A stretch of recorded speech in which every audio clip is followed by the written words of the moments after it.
Hello, my name is Yousaf, South Sinai, Dahab, Red Sea. This is my story of how I became a Muslim and how I ended up in paradise. Maliki yawmiddin, Iyyaka na'budu wa iyyaka nasta'in.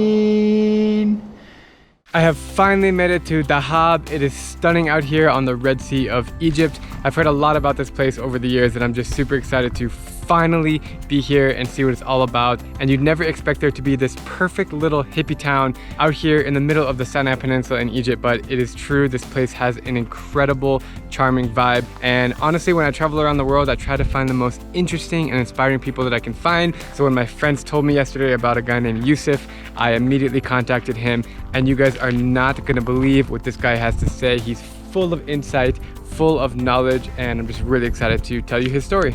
Assalamu alaikum wa rahmatullahi wa barakatuh. Peace and blessings to all of you. May your camels have camels. I spent most of my life overseas. When I was 7 to 14, my parents were missionaries, so I grew up in Guatemala. And then I came back to the States till 78. I left in 79 back to Guatemala. I met a French woman, moved to France, stayed there 21 years. And then later to Holland for 22 years. I left everything in Holland.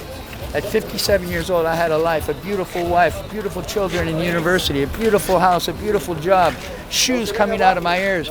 All this that I had, and I gave it up. Why Dahab? Dahab just happened like that, really. I was busy promoting diving and technical diving in Sharm, and we have some of the deepest and the best places here.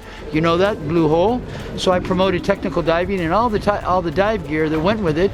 I left in 2010 and I came back in 2017, so I was 7 years away. But now Yousaf has come back to Dahab with a completely different mission in mind. I've come here to basically speak to the next generation, which is very important to me. And I came with a message from my father. And the message is this. It's called the Law of One. The Law of One is you have two choices in life, either to serve yourself or to serve others. If you serve yourself, you're not going to pass the test of life. If you serve others with love and forgiveness. Now in the days that we're living, and we see that all these love generators are being shut down, families are being separated, churches and mosques and also synagogues are being closed, now is more than ever that the people really need to understand that service to others is the only way that we're going to generate love. That's so well said. A lot of people have never heard of Dahab. How would you explain it to them? What draws you to it so much? Let's put it this way. In the Bible, also in the Quran, Egypt has always been a place of safety and learning for God's chosen, okay? We start with Abraham, then we have Joseph, then we have Moses, and then we have Jesus. Now, if you know these characters, not one of these characters was Egyptian, but they benefited from Egypt. Now Moses wandered with the children of Israel in this desert. So this desert is a chosen place of God. This is the cradle where God keeps us very, very safe. His full-time job is serving rice pudding on the streets of Dahab. Since I'm a chemist, I used to work in the oil field for 20 years. I know how to mix things very well. Egyptians love rice pudding, but I did it with a bit of a twist. Plus I ice it down since Dahab is the South Sinai. It's very, very warm. Inside the freezer, all the pudding. Look at that. Today we have 77 puddings. These things are like cheese. So you can turn it upside down. Wow. It's not gonna come out. They're 20 pounds each for they can have an extra topping of either or cinnamon and coconuts for free. If they want to have other toppings like raisins, sugar peanuts, caramel sauce, or honey, that's 5 pounds more. These are unsweetened raisins. Want to try one, Drew? Yeah. Come on, man. These are good raisins. Very good. But they're not the California. No? Yeah, that's true. I grew up on raisins as a kid. I'm legend for my pudding. I mean, I make it better than many, many mothers in this country. I give on first go customers a money back guarantee. I tell them take one bite. If they don't like it, they can give me back the pudding, I'll give them back the money. How did you think about rice pudding? There's so many things you could sell. It was something that was basically inspired, yeah? There's a guy here that was selling, come, let's go outside. I'll show you how this whole thing came out. There's a guy here that sells koshery, I don't know if you know. Yeah, I just had koshery in Cairo, it's amazing. And he was gonna retire, so I bought his cart. It's over here, it's retired. I fixed it up myself, because I originally trained as a cabinet builder and a carpenter. And then I had it painted by one of our painters here. This is the original baby right here. It's like an antique item now. Oh, this is cool. That's so cool. He rides his bicycle up and down the main roads of Dahab in the blazing hot sun that can reach up to 50 degrees Celsius or 122 Fahrenheit. And I average roughly about 18 to 25 kilometers every day. Yeah, good exercise. Sure is. And then as I'm riding, I say, Rose de Blaven, Rose de Blaven, Rose de Blaven metallic, rice pudding, rice pudding, come and get it, folks, rice pudding. All right. Do you like his rice pudding? Yousaf's rice pudding has gotten so popular that pretty much everyone knows him in town. You could call him a local celebrity. Well, it's beautiful because we're all a family and we all love each other and we take care of each other. And we have to be comfortable with each other so that we can be aware of their needs. Everything okay? Yes, Alhamdulillah. Can I do anything to help you? No? No?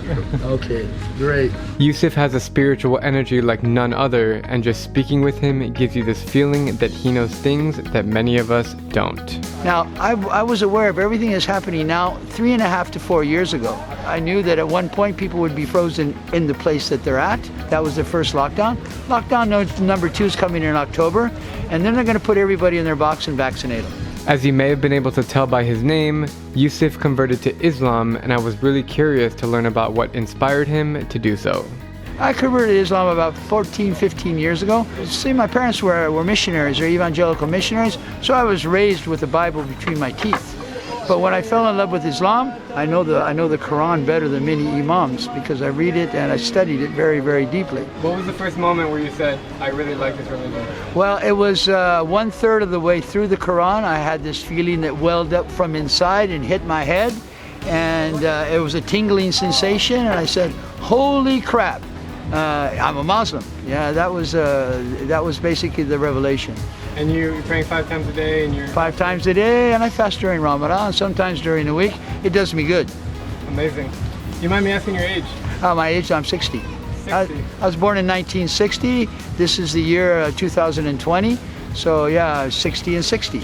That was really an awesome experience to meet Yousaf. That's a guy I can talk to for literally days and days and never get bored. I mean, this guy has seen everything, and he knows so much, and he's just a really cool person just to connect with. And so it's been a really awesome experience. I hope you guys enjoyed this video. It's been really spontaneous, but you know, these are the ones that always turn out the best, right? When they're not planned. So I'm gonna continue traveling around Egypt, around Sinai. It is just incredible here.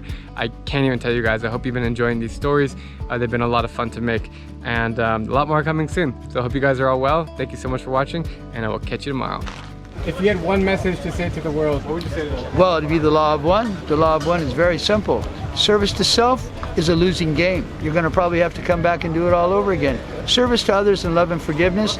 This is a lifetime lesson, and it's not easy to do. But in the long run, when you serve somebody, every action has a reaction. So you'll get a positive reaction from your action. What are some crazy things that you've done in your life? I had a pretty crazy life, especially working in the oil field. I think in my life, some of the craziest things I've had is I've had guns pulled out on me and people wanting to kill me. Which country? Nigeria was a country for sure. Angola also, I had guns pulled on me there. Like pointed at your head? No, right at my chest. They said, we're going to kill you. So I grabbed the gun and put it right up against my heart and said, kill me now. Really? Yeah. And, why did they want to kill you? Usually for money. Did you pay them? No, I didn't pay them. I didn't have any money to give them, but they're usually drunk, drunk on drugs, and they set up a barricade across the road. So I used to travel in Angola with an ice chest full of beer and a carton of Marlboro. So usually I'd stop, give them a couple of beers, a couple of packs of Marlboro, and that would be okay. Is there anything in this world that you don't know? No, there isn't anything in this world I don't know. You know everything? Yeah, I got a download about 2 weeks ago. It's pretty cool. But I had to pass my test. That's what I came here for. I really look to find inspiring people and people doing cool stuff around the world, and it's not often that I come by someone like you, so thank you for being awesome. Well, man, listen, tomorrow you get to see the pudding, my operation on my bicycle, how I'm all set up.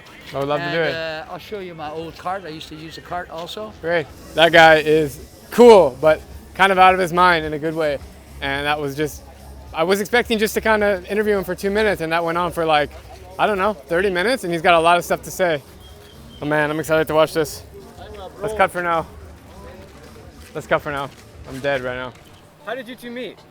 We met in the hotel. Tell her, Catherine. Tell the story. Yeah, I've been in the same hotel with Yousaf for 8 months, quite a long time. And you just met from being in the hotel? Yeah, and then we talked just like 1 month ago. That's right. Yeah, 1 month ago. And he asked you to help him cook, or you asked him? Oh no, my Korean roommate asked me. Yeah, asked me whether I'm interested in rice pudding cooking. I said yes. And Yeah. so how do you work with him every day? What are you doing? Well, we started at 9 and then get all things prepared, and then we started cooking. It's not easy job. Yeah, because especially the kitchen is very hot. Like sweating, like in a sauna. Really? Yeah. Do you enjoy it? Yeah, I really enjoy it. What it is that she gets better than a day's pay, better than Egyptians a day pay for working 3 hours. She's working from 9 to midnight, means that she can enjoy Dahab the rest of the 21 hours. Where there's people that work and live here that are basically slave to their job, so they can't really enjoy Dahab for what it really is. Sounds like you have a good deal here. Yeah, because one time my roommate worked at a sandwich shop. It was like 8 to 9 hours and the pay is not good. Right. Yeah. And where do you originally come from? Me, China, Which part of China? Guangzhou. Amazing.